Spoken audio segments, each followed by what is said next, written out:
Today we tell the story of a tragic and heart-wrenching event, one that's all too common in the coal fields of Appalachia, the Laurel mine disaster of 1884. Hello folks, I'm Steve Gilley, along with Rod Mullins, and this is another one of the stories of Appalachia.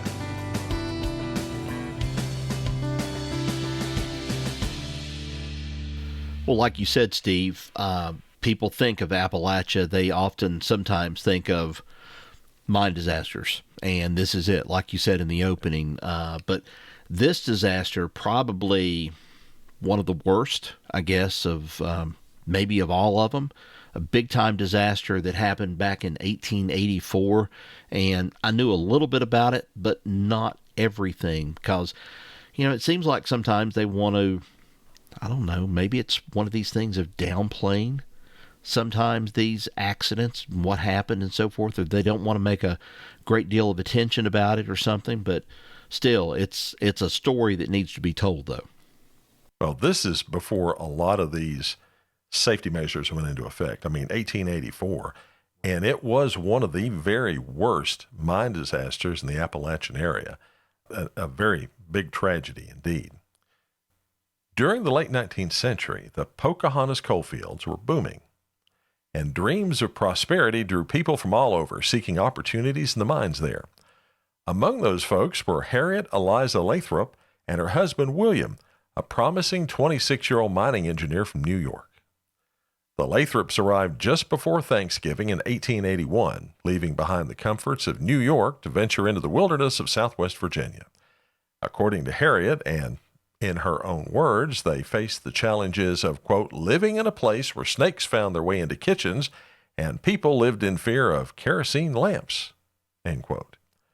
But she and William worked hard to help establish the Laurel mine and help build a thriving town called Pocahontas.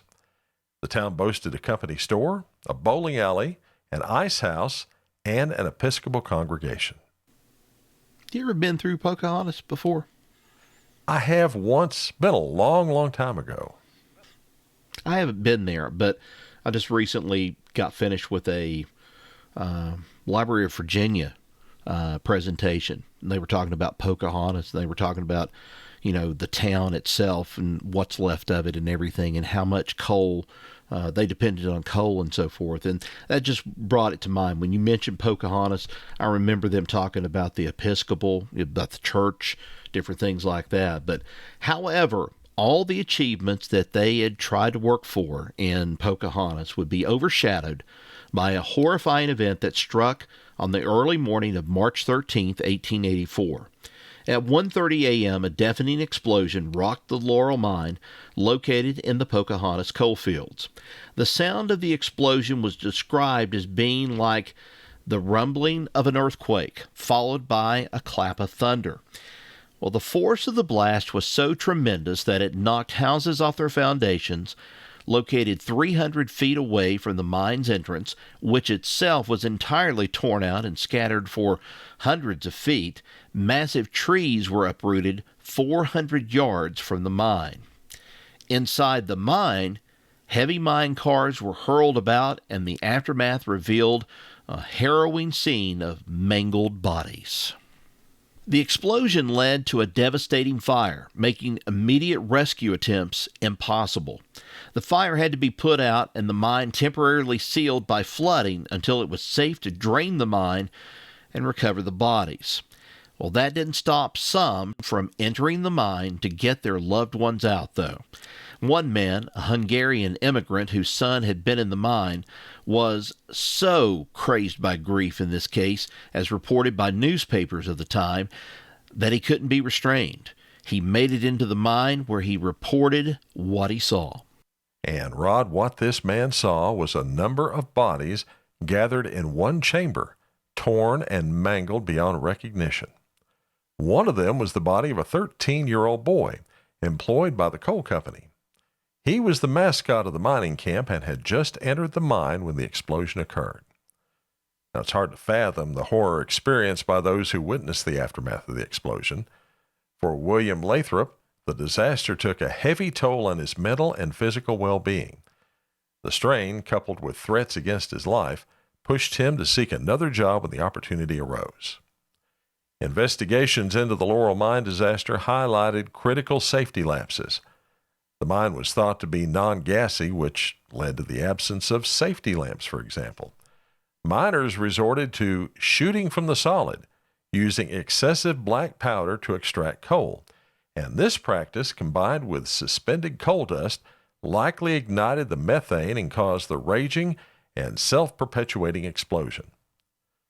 The tragedy left 97 widows and orphans in its wake, a heart-wrenching consequence of the disaster.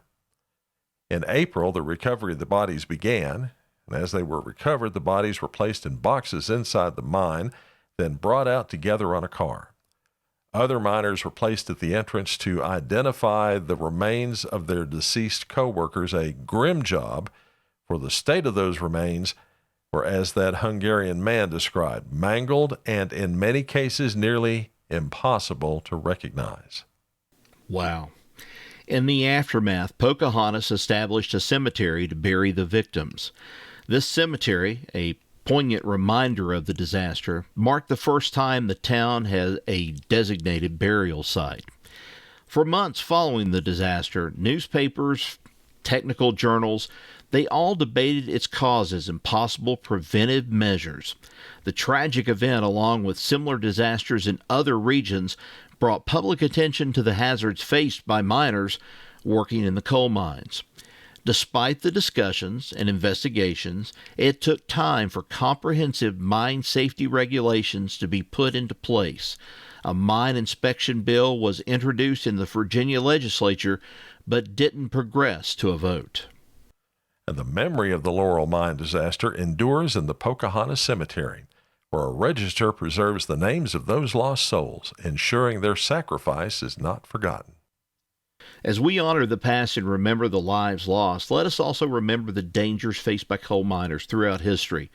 They toiled in dangerous conditions, striving to provide for their families and build a better future. And I have to say, Steve, I don't know about your family, but my family, at least on either side, my mom and my dad's side of the family, both experienced death or a result of death from mining accidents. My dad lost a brother, and then my mom, she lost a brother too, and both of the accidents were, one of them I don't remember because it was before my time, but I remember being young and getting the call that night that my uncle had been injured and was killed in a mining accident. And so when I hear things like this, it always runs cold chills all over me to hear this because somebody lost a loved one way or the other.